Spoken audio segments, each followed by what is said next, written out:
to Storytime with Jake. Today, I will be reading Star Wars Episode 1, The Phantom Menace, the movie storybook. A long time ago, in a galaxy far, far away, the Galactic Republic was in turmoil. The greedy Trade Federation wanted control of all trade routes and had lawfully surrounded the peaceful planet of Naboo with hundreds of giant warships. 2 Jedi Knights, Qui-Gon Jinn and his young apprentice, Obi-Wan Kenobi, were sent by the Republic's Supreme Chancellor Valorum to settle the dispute. As the guardians of peace and justice in the galaxy, the Jedi were the perfect choice to handle the difficult situation before it led to war.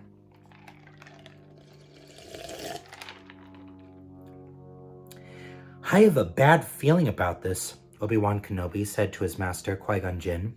The 2 Jedi Knights wait inside the massive battleship that served as the headquarters for the Trade Federation fleet. Their own vessel was docked in the battleship's vast hangar, and they'd been escorted to this conference room by a shiny Federation protocol droid. Obi-Wan had sensed trouble from the moment they arrived. Don't center on your anxiety, Qui-Gon instructed his apprentice. Be mindful of the living force. These Trade Federation types are cowards. The negotiations will be short. In another part of the battleship, the protocol droid was reporting to its masters. The ambassadors are Jedi Knights, I believe, the droid announced to the Trade Federation Viceroy Nuke Gunray and his Lieutenant Rune Hako, the 2 Neimoidians in command of the Naboo blockade. The Viceroy glanced at his lieutenant in fear and alarm. Jedi Knights were powerful and wise and could easily ruin their carefully planned blockade. Unsure of their next move, the 2 Neimoidians decided to contact their master, a Sith Lord named Darth Sidious. Within moments, a menacing hologram appeared before them.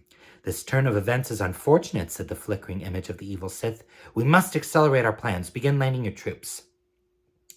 And the Jedi? Newt asked. The Chancellor should never have brought them this, Darth Sidious said icily. Kill them immediately. In the battleship hangar, the Trade Federation cannons aimed at the Jedi starship.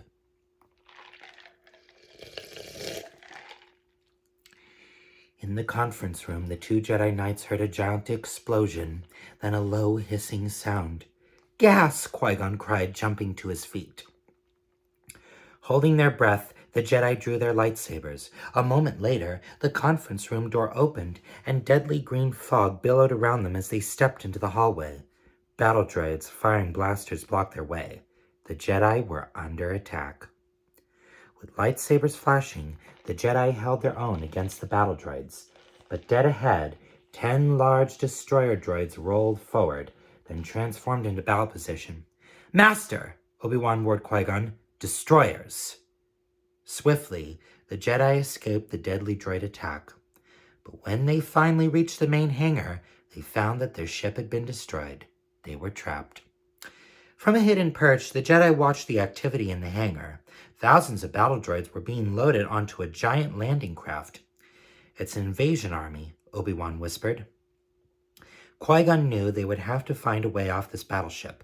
We've got to warn the Queen of Naboo that her planet is about to be attacked, and we must contact Chancellor Valorum. You were right about one thing, Master, Obi-Wan said. The negotiations were short.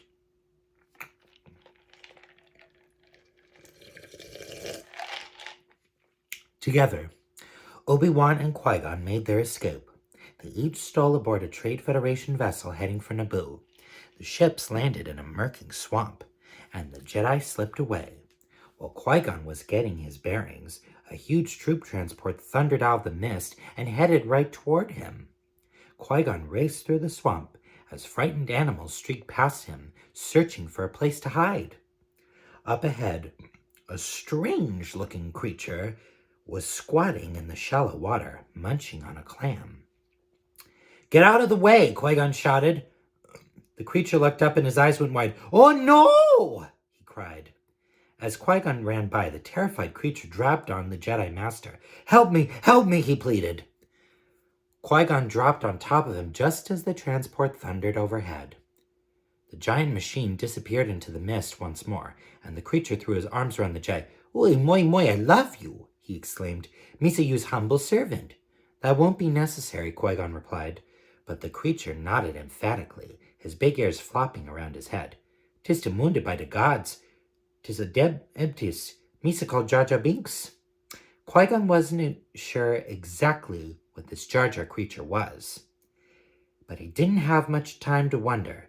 2 flying platforms were suddenly roaring toward them, firing blasters and chasing Obi-Wan. "Stay down!" Qui-Gon shouted. Activating his lightsaber, he deflected twin laser bolts, and the platforms exploded in a brilliant blast. Qui-Gon and Obi-Wan exchanged looks. "A city," Qui-Gon said. "Can you take us there?" Jar Jar hesitated. The truth was he'd been banished from Otogonga. Going back could get him in big trouble. Terrible things if I'm going back there. Queen Amidala, the young ruler of Naboo, was in desperate trouble.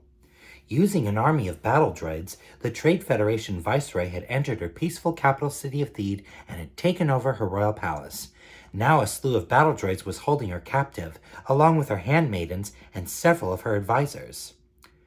"The Naboo and the Trade Federation will forge a treaty that will make our occupation here legitimate," said the Federation Viceroy, Newt Gunray.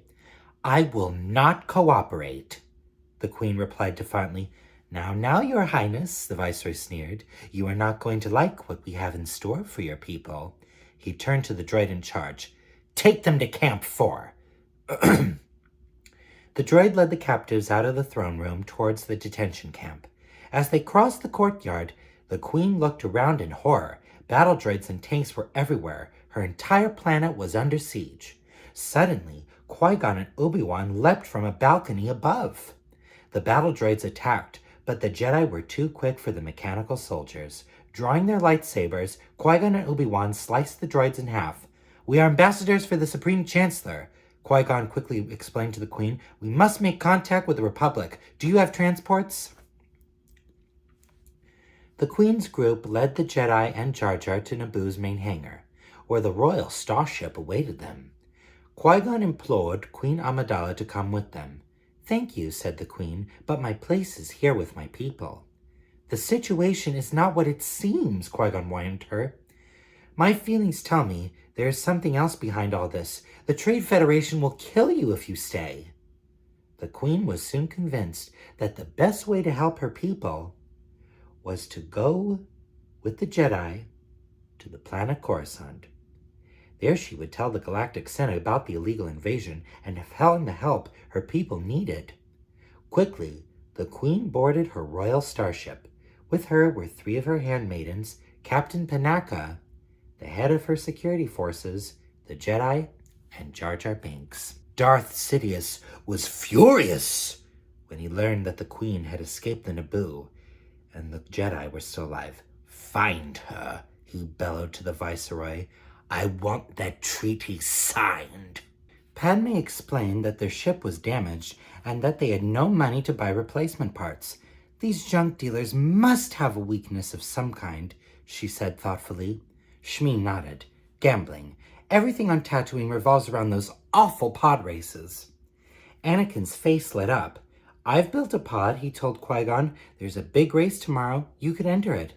You could make Watto think the pod was yours and get him to let me pilot for you." Shmi looked upset. "I don't want you to race, Annie. It's awful."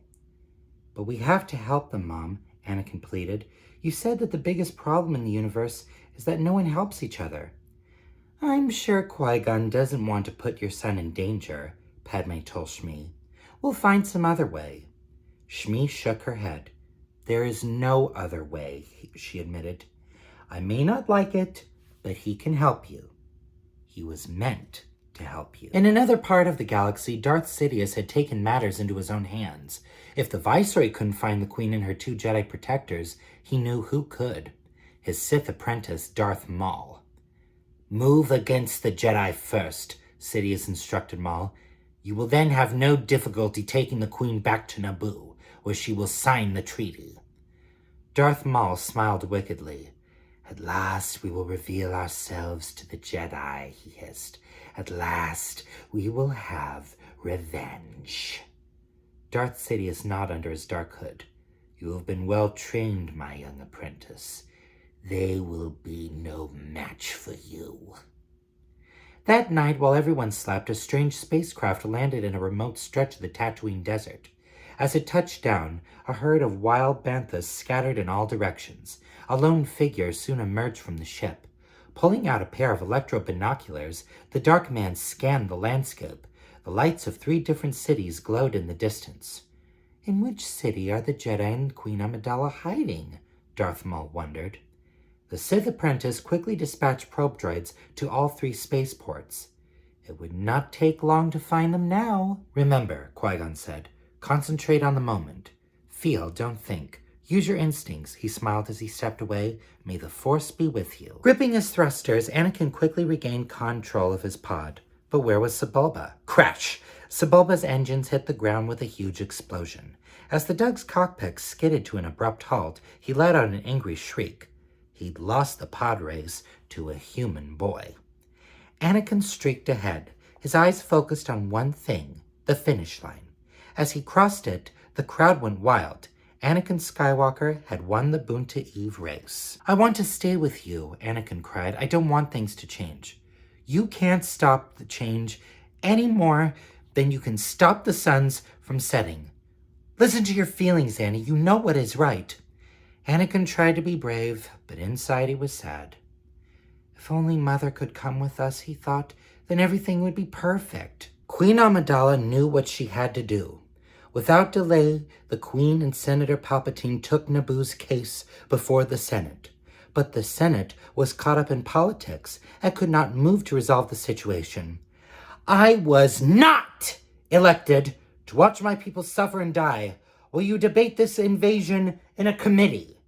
Queen Amidala said angrily, if this body is not capable of action, I suggest new leadership is needed.